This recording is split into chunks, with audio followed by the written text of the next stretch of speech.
আসসালামু আলাইকুম রহমতুল্লাহ।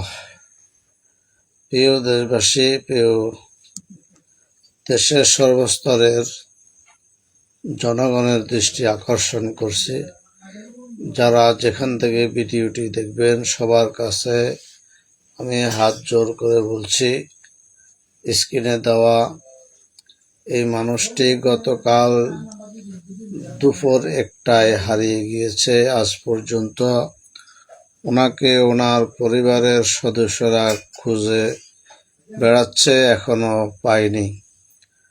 আপনাদের কাছে অনুরোধ করছি, সর্বোচ্চ শেয়ারের মাধ্যমে আপনাদের যদি কাহারও দৃষ্টি পড়ে এই মানুষটার অনুসন্ধান দিবেন। যে যেখান থেকে দেখছেন সবার কাছে জোর করে অনুরোধ করছি, ওনার আত্মীয় স্বজন, ওনার পরিবার, ছেলে মেয়েরা